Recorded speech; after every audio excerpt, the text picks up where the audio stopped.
When teaching functions, it's really important that students have a really solid foundation of function notation.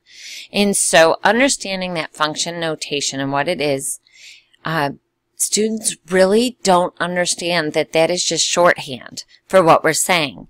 So the function f given in terms of x, just meaning x is the variable that we're going to substitute in for, equals x squared plus 5. And how I get them to understand it is I've done it two different ways. I've given them a function like this above, and then I said, what is the value of the function f if x equals 2? And I make them write it all out. So I make them write this out, I make them write this out, and then figure out that the answer is 9. I've had a lot, some students, this is enough. They get, and then I say, would you like a shortcut? Would you like a shorthand way of writing this question? And they then understand that if they write f of 2, it means, well, if x equals 2, that's what I substitute in. A lot of my students need me to do it one step further, where I say evaluate the function x squared plus 5 when x equals 2.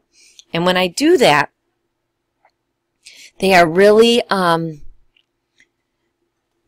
make them write that out. That's number 1. I make them write out the second one. I make them write out the third one. And depending on the class and how stubborn they are, sometimes a fourth and a fifth one. And then I'm like, well, would you like a shortcut?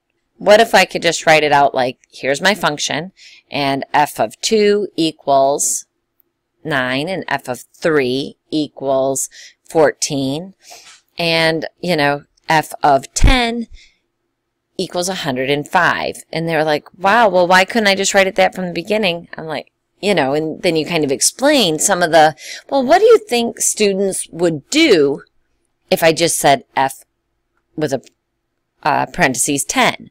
I said, what does it mean when they're right next to each other usually in algebra? Well, it means multiply. And I said, so if I don't explain it this way, what are you going to do accidentally? Oh, yeah, you know, and they almost want to be grateful, but, you know, they're teenagers and they won't be, but that's okay. So when we take a look back at this PARCC assessment example that's given to us, at this point, now they know if it costs $394 to manufacture 4 pairs, well, it says X pairs, so they know the 4 goes in for the X. So they know right there it's A or C. And what's the total going to equal? $398.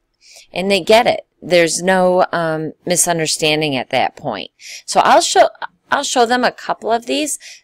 I should say the majority of students get it, but you have to help them make those connections. So giving them a bunch of these type of questions, just changing the numbers, changing the situation a little bit, giving them these problems will really help them to solidify what this means, and make sure they're not switching it, which one's the domain, pulling in all those words, and really helping them make strong connections will be really great. The other thing we have to remember is that students are not going to connect this to the graph on their own. And so I always like to say, okay, so what does this mean? We know what it means in an equation, but what does it mean in a graph? And so we say f of 3 equals y. And I always say, you know, this f of x is kind of like the same thing as y meant in middle school, right? And so here's our x value. If x is 3, 1, 2, 3, what is my y value? My y value is 2. It goes up to 2. So the value of y is 2. Really being specific and connecting it for the students. They do not make these connections on their own. A lot of times. You will have some students that do that. Those are your kids that always think you take too long to talk. But really, they're fewer and far between. They really want more explanation. They want to put those connections together.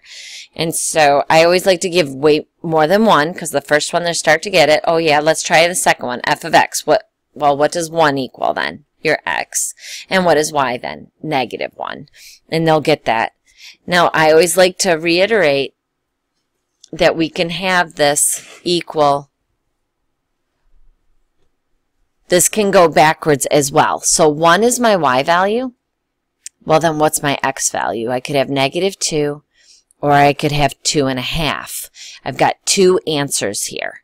Okay, and so, and then I always take that back to the toaster problem. Okay, can I input two different things and get the same thing out? Could I put in wheat and rye bread and get toast out? That's okay. But if I put in wheat, I only get one thing out. If I put in a waffle, I only get one thing out. And so I really try to always connect it back to that real example. And you can see this here helps them. We talked about this quite a bit in the example, but this is going to be one of those examples that really is going to, they need to see it. They're going to need to see this a couple times. You know, using a tool like Desmos to create these kind of graphs will really help. And then this is from Illustrative Mathematics. This is a common misconception. So they're talking about finding the average. So we know when we find the average, we take the total and, you know, add them all up, divide by how many you've got. So X is how many we've got. X is the number of DVDs, and this is our total cost. So we're finding the average here. But the problem is, what do they do here? They're treating this like we are multiplying by X and canceling it out. And that's where we really run into some issues. So this is from Illustrative Math. This is more advanced problem, but it's certainly one that our students could be talked through so that they can be familiar with what are they going to do on the assessments. They're going to try to trick you. They're going to try to get you to cancel these out. And that's really powerful for them to know that not only they've seen this before, but it also puts them, they realize you're on their side. You're trying to help them out. And that goes a long way for a lot of these students.